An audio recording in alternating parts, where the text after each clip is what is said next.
Hello students, welcome to my channel. तो मैंने आपके BA first semester political science का जो न्यू बैच है 2024-25 का वो आज से शुरू कर रही हूँ और यूनिट नंबर 1 हम आज की वीडियो में पढ़ने वाले हैं आपके पॉलिटिकल साइंस का। तो अगर आपने बीए फर्स्ट सेमेस्टर में पॉलिटिकल साइंस यानी राजनीति शास्त्र ले रखा है जिसमें आपको पढ़ना है भारतीय राष्ट्रीय आंदोलन एवं भारत का संविधान, यही आपके प्रश्न पत्र यानी पेपर का नाम होगा।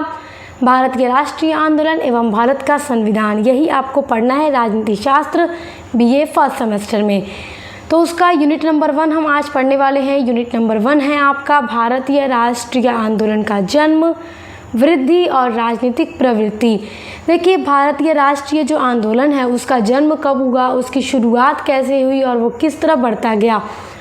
तो देखिए, सबसे पहले तो हम राष्ट्रीय आंदोलन का अर्थ जानेंगे कि आखिर ये राष्ट्रीय आंदोलन होता क्या है। उसके बाद हम राष्ट्रीय आंदोलन का जन्म के बारे में सारी चीज़ें पढ़ेंगे। जन्म का मतलब कि कैसे शुरुआत हुई भारत को आज़ाद कराने के लिए, कैसे राष्ट्रीय आंदोलन होना शुरू हुए। तो वो सारी चीज़ें हम आज की वीडियो में पूरा डिटेल में समझने वाले हैं। तो स्टूडेंट्स, आपसे एक बात मैं कह देती हूँ कि पॉलिटिकल साइंस का जो सिलेबस है आपका फर्स्ट सेमेस्टर का वो मैं अपलोड कर चुकी हूँ। लिंक दे दूँगी इसी वीडियो के डिस्क्रिप्शन बॉक्स में। आप सिलेबस ज़रूर देखिएगा, उसको देखे बिना आप आसानी से अपने यूनिट्स को पढ़ नहीं पाएंगे। और पॉलिटिकल साइंस के अलावा आपने अदर चाहे कोई भी सब्जेक्ट ले रखा हो अपने बीए फर्स्ट सेमेस्टर में, मेजर या फिर माइनर कोई भी, तो आप उसके लिए मेरे चैनल सक्सेस मास्टर पॉइंट पर विजिट कीजिएगा। आपको सारी चीज़ें मिलेंगी क्योंकि यहाँ पर हर सब्जेक्ट की क्लास कराई जाती है। तो चलिए देखते हैं सबसे पहले आखिर ये राष्ट्रीय आंदोलन है क्या चीज़।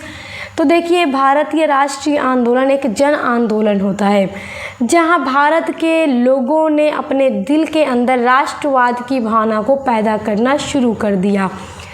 देखिए, भारत के लोगों ने अपने अंदर राष्ट्रवाद की भावना शुरू की, अपने देश से प्रेम करना और भी ज़्यादा बढ़ाया और उनके अंदर ये भावना जागी कि आखिर कब तक हम अंग्रेज़ों के गुलाम बनकर रहेंगे। हमारा देश है तो अंग्रेज़ शासन क्यों करते हैं, हमारा देश है, हमें अपना देश चाहिए और हम अपने देश पर मतलब भारत के लोग शासन करेंगे, ना कि बाहर के लोग आकर करेंगे। तो इस तरह की भावना भारतीयों के दिलों में जाग उठती है और राष्ट्रवाद की भावना ने ही, और देखिए, राष्ट्रवाद की जो भावना थी उसी ने भारतीयों को बोलना सिखाया और भारतीयों को बोलने में मदद किया। अंग्रेज़ यहाँ पर शासन कर रहे थे तो पहले तो कोई कुछ नहीं कह रहा था, मतलब शुरुआत में सभी को मतलब भारतीयों को अपनी सत्ता नहीं चाहिए थी, पूर्ण स्वराज नहीं चाहिए था, डोमिनियन स्टेट मांगते थे, यानी कि हम अंग्रेज़ों के अंडर में ही होकर काम करेंगे। लेकिन धीरे धीरे भारतीयों के दिल में ये बात बैठ गई कि नहीं, हमें डोमिनियन स्टेट भी नहीं चाहिए, हमें पूर्ण स्वराज चाहिए। और हमें पूर्ण स्वराज चाहिए यानी अंग्रेज़ों को अपने देश से खदेड़ना है और यहाँ से हमेशा के लिए निकाल देना है। तो इसी राष्ट्रवाद की भावना ने भारतीयों के दिलों में ये बात बैठा दी कि अपने देश को आज़ाद कराओ। इसीलिए भारतीयों ने अंग्रेज़ों के खिलाफ विद्रोह करना शुरू कर दिया।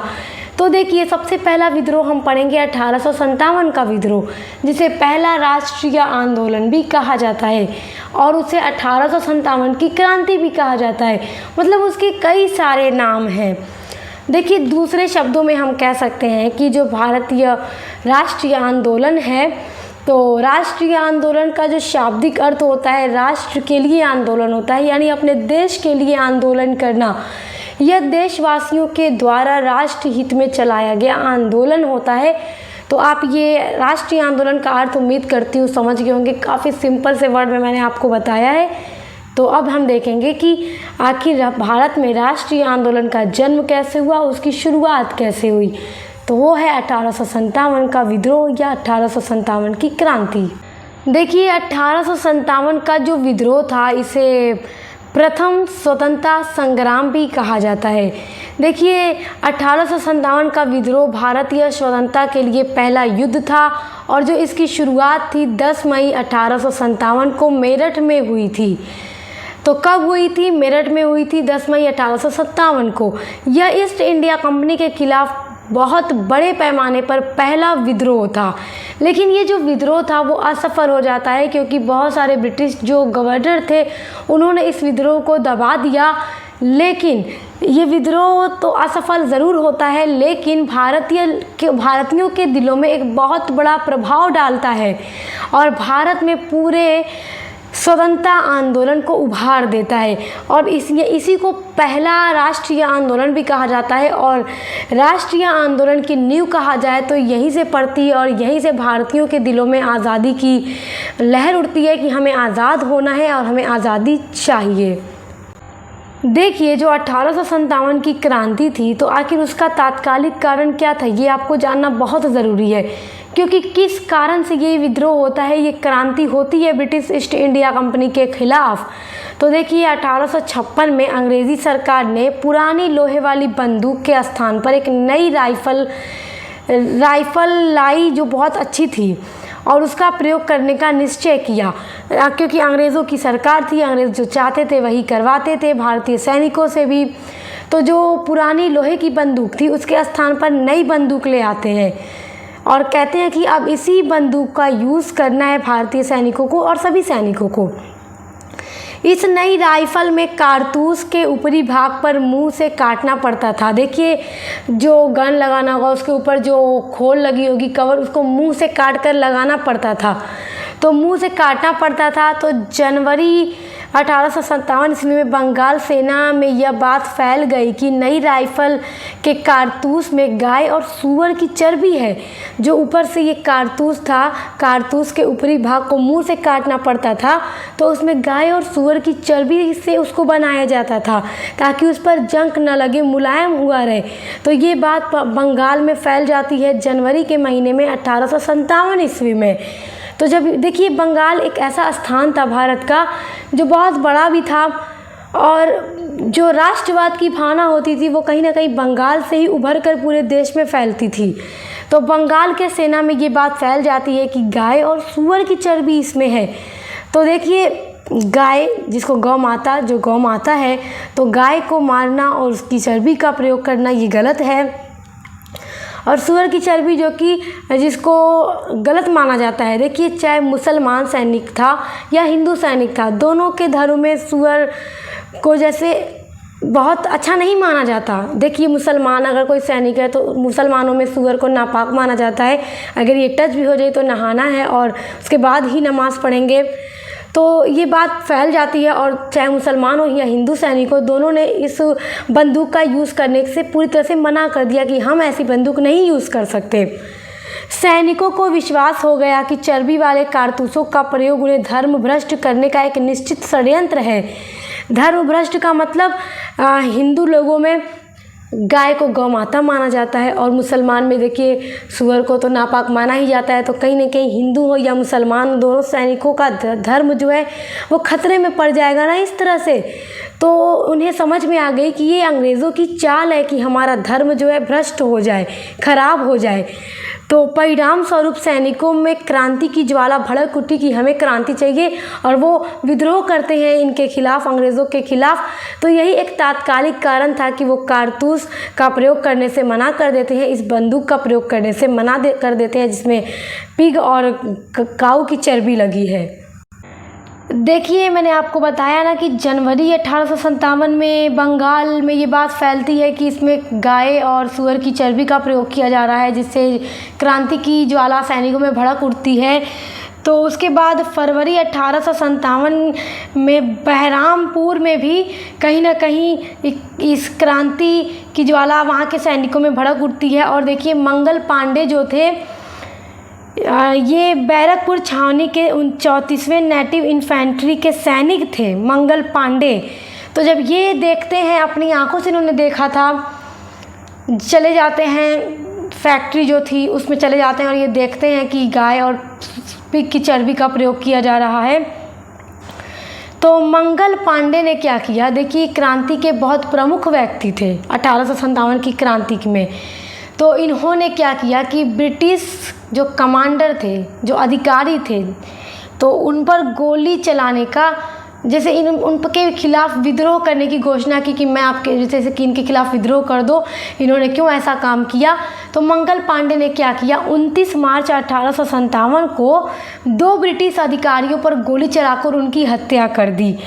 और देखिए, एक थे लेफ्टिनेंट बाज और दूसरे थे लेफ्टिनेंट ह्यूजन। तो इन दोनों पर उन्होंने गोली चलाई मंगल पांडे ने और दोनों की हत्या कर दी, दोनों को मार डाला।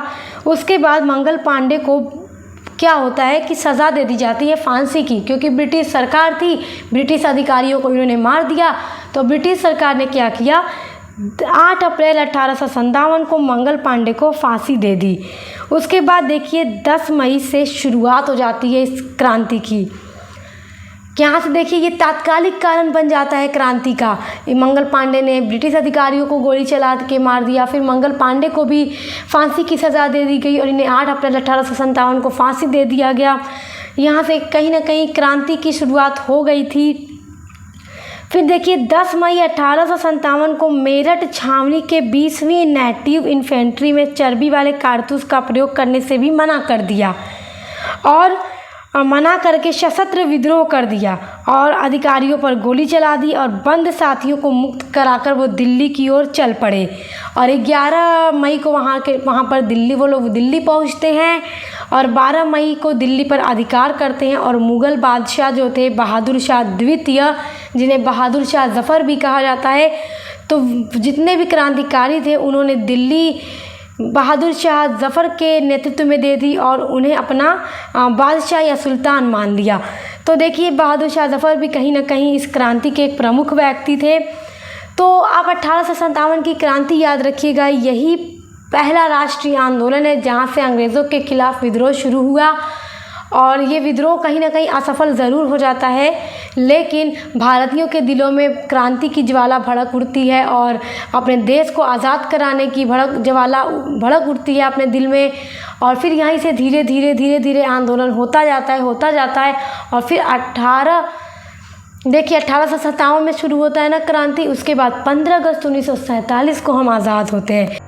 तो स्टूडेंट्स, हमने भारतीय राष्ट्रीय आंदोलन का अर्थ देखा और किस तरह से 1857 की क्रांति से ही भारतीय राष्ट्रीय आंदोलन का जन्म होता है और धीरे धीरे आंदोलन होने लगता है भारत में हमारे। और भारतीय राष्ट्रीय आंदोलन की विशेषताएं आपका अगला टॉपिक है, जो कि एग्ज़ाम में आपसे ज़रूर पूछेगा और 100% पूछेगा, परीक्षा की दृष्टि से बहुत इंपॉर्टेंट है। स्क्रीनशॉट कीजिए या नोटबुक में नोट कीजिए। देखिए, पहली विशेषता है भारतीय राष्ट्रीय आंदोलन की शांतिपूर्ण तथा क्रांतिकारी।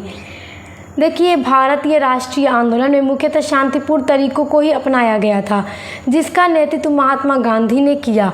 देखिए, महात्मा गांधी 1919 से 1947 तक भारतीय मंच पर छाए रहे और इन्होंने असहयोग आंदोलन चलाया, सविनय अवज्ञा आंदोलन चलाया, भारत छोड़ो आंदोलन चलाया, बहुत बड़े बड़े जन आंदोलन इन्होंने चलाए और ये सक्सेस भी होते हैं। और देखिए, सत्य और अहिंसा के द्वारा उन्होंने भारत की स्वतंत्रता प्राप्त की। महात्मा गांधी का कहना था सत्य बोलो और अहिंसा के द्वारा, हिंसा ना करो। हिंसा का मतलब क्या होता है कि किसी को भी कष्ट पहुंचाना, कैसे, जैसे ज़ुबान से या उसके शरीर को किसी भी तरीके से कष्ट पहुंचाना हिंसा है। तो उन्होंने कहा कि हिंसा ना करो, सत्य और अहिंसा के साथ आज़ादी प्राप्त करो और इन्होंने भारत को आज़ाद कराया सत्य और अहिंसा के द्वारा। लेकिन भारतीयों ने स्वतंत्रता संग्राम के दौरान क्रांतिकारी तरीकों और साधनों का भी प्रयोग किया, क्रांति भी की, क्रांतिकारी तरीकों को भी अपनाया। तो ये शांतिपूर्ण भी था और क्रांतिकारी भी था, दोनों तरह का था। दूसरा देखिए, लंबी अवधि। देखिए, हमारे भारत का जो राष्ट्रीय आंदोलन रहा वो बहुत लंबे समय तक चलता रहा। आप देखेंगे कहीं ना कहीं आप कह सकते हैं 100 वर्षों तक कह सकते हैं ना। 1857 से शुरू हुआ और फिर 1947 को हम आज़ाद हुए और 1857 से पहले से ही यहाँ ब्रिटिश थे। तो देखिए, कहीं ना कहीं 100 साल तो हम मान सकते हैं। तो इसकी अवधि बहुत लंबी थी। 1857 की क्रांति को पहला स्वतंत्रता संग्राम माना जाता है। उसकी शुरुआत होती है और समाप्ति 15 अगस्त 1947 को हुई, क्योंकि 15 अगस्त 1947 को ही हम आज़ाद हुए हैं। भारतीय राष्ट्रीय आंदोलन की तीसरी विशेषता है सामाजिक तथा आर्थिक।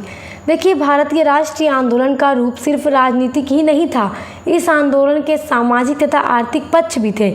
गांधी जी ने सामाजिक तथा आर्थिक दुर्बलताओं के विरुद्ध भी अभियान चलाया। इनकी त्रुटियों को दूर करना भारत के राष्ट्रीय आंदोलन का भी प्रमुख अंग बना रहा, क्योंकि देखिए समाज में देखिए भारत में जो अंग्रेज़ सरकार थी बहुत ज़्यादा कर भी लेती थी, किसानों से आधा से ज़्यादा उपज तो वो कर के रूप में ले लेती थी, बहुत अत्याचार शोषण भी किया जाता था। तो महात्मा गांधी ने उन सभी के खिलाफ भी अभियान चलाया और लोगों को मतलब न्याय भी दिलाया। चौथी विशेषता है विश्वव्यापी प्रभाव। देखिए भारतीय राष्ट्रीय आंदोलन का विश्वव्यापी प्रभाव पड़ा। विश्वव्यापी का मतलब पूरे विश्व पर इसका प्रभाव पड़ा। इसमें प्रभावित होकर अन्य राष्ट्रों ने भी स्वतंत्रता की लड़ाई प्रारंभ की। देखिए क्योंकि भारत के अलावा भी बहुत से ऐसे देश थे जो अंग्रेज़ों के गुलाम थे, जिनको ब्रिटेन ने अपना उपनिवेश बना रखा था। तो भारत को देख करके, भारत में जो आंदोलन हो रहे थे उसको देख करके उन देशों ने भी आंदोलन करना शुरू किया। उनके अंदर भी राष्ट्रवाद की भावना आई होगी, उन्होंने भी आंदोलन करना शुरू किया। तो ये 4 विशेषताएं बहुत सिंपल हैं और बहुत कम भी हैं, सिर्फ 4 ही हैं मैंने आपको दी हैं। आप इनको याद कर लीजिए, एग्ज़ाम में इसी तरह से लिखिएगा तो आपका यूनिट नंबर 1 पूरा यहीं पर ख़त्म हो जाता है। उम्मीद करती हूँ आप बहुत अच्छे से समझ गए होंगे। तो अब यूनिट नंबर 2 आपके नेक्स्ट वीडियो में होगा और इसी तरह एक सीक्वेंस में आपकी वीडियोज़ आती रहेंगी और उसके बाद लगातार आपके मॉडल पेपर की वीडियोज़ अपलोड करूँगी ताकि आप एग्ज़ाम की तैयारी भी बहुत अच्छे से कर लें। तो अब मिलते हैं नेक्स्ट वीडियो के साथ।